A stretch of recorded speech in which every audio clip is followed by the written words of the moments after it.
I'd like to talk about the Dalai Lama suck my tongue scandal from the point of view of someone who has a little bit of intimacy both with Anglo-Saxon and South Asian culture, because I think I've got some useful insights for a lot of people commenting.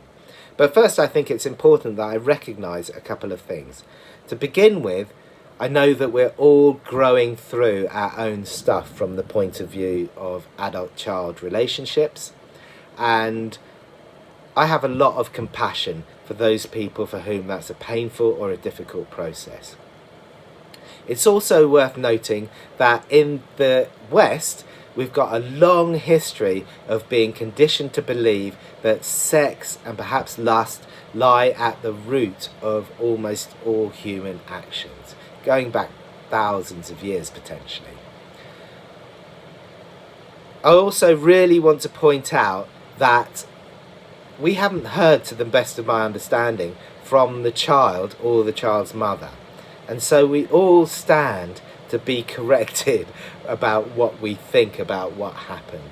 And I know that a lot of people are so heavily invested in perceiving this a certain way that they might disregard or devalue what the people involved have to say. But I invite you to be open to receiving and understanding more about this.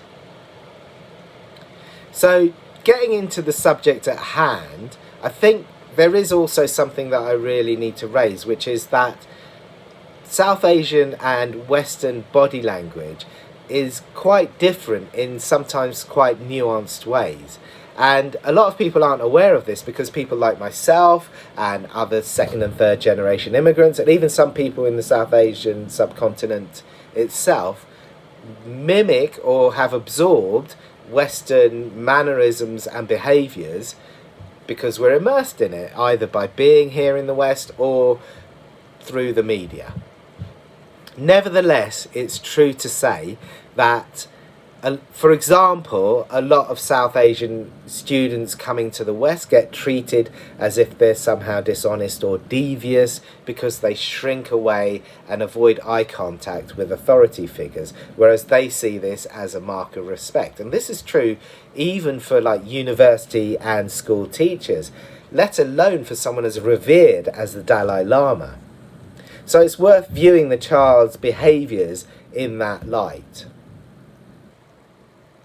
It's also really important to note that a lot of the people commenting are doing so on the basis of a really truncated and highly edited video. And surely we know better than that by now. In a longer video that I've seen, which I presume is the entirety of the interaction, the child starts off in the audience, puts his hand up to ask a question, and then, instead of asking a question, asks the Dalai Lama for the hug, which is quite a cheeky and forward thing to do. And his mother, who happens to be on the stage, looks embarrassed and chides him for it. Nevertheless, he's offered this hug and he comes up to the stage and he gets the hug, which he participates in, and the Dalai Lama holds the child's hand to his face in what to me is a very touching moment. He says a prayer for the child. They then join foreheads in a Tibetan display of affection, which you can see in thousands of photos of the Dalai Lama. And the Dalai Lama then says, "Now suck my tongue," which is a Tibetan idiom meaning, "I give you everything. Take the food from my mouth. Suck my tongue dry. I love you that much." It's not an intense "I love you." It's kind of a playful, affectionate idiom, a bit like in the West we might say, "Would you jump in my grave as quickly?" It's playful and affectionate. I can't tell you what to think.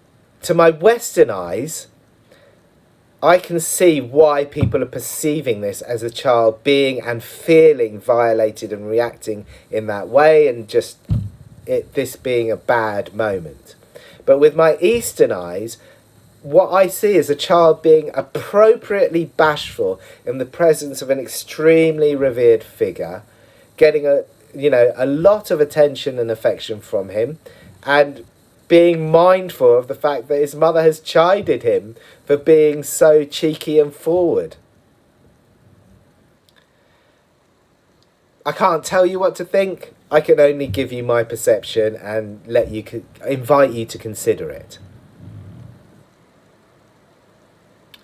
What this brings up for me is the question of how we in the West have become so culturalized to be suspicious of affection, to be suspicious of compassion and love, that we leap eagerly to condemn and judge someone who's a very icon of these values.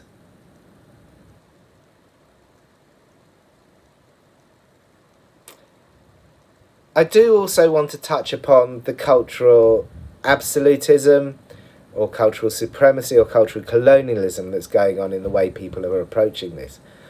I don't think it stands up to any scrutiny at all. Anyone of any intelligence can look back on their life and see how our values and morals have changed. A good example is how we're evolving and changing in the way that we approach the issue of transgender, and it's worth noting that there's a conflict and a tension with some of our ideas about feminism. And I'm not taking a side on that because it's very emotive, but it's worth noting that there's a tension there. So it's unlikely that at some point in the future we're going to look back at this moment in time and believe that we'd reached the pinnacle of righteousness and are in a position to judge everyone around us. I also don't really understand the basis upon which people believe that they're in a position to hold their values superior to values that are held geographically or ethnically distant from their own.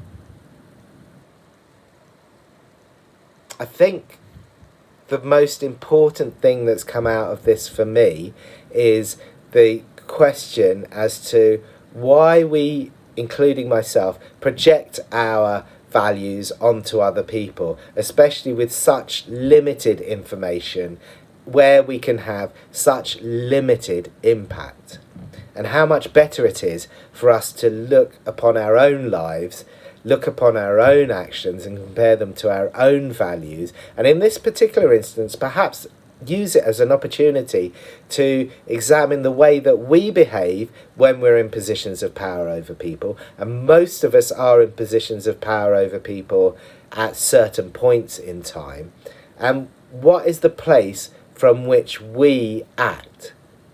Is it our own lust, be it for sex, power, wealth, or is it from a place of affection, love and compassion? What is it that we embody in this world? My name's Shankar. I help people make the most of modern life through old school yoga.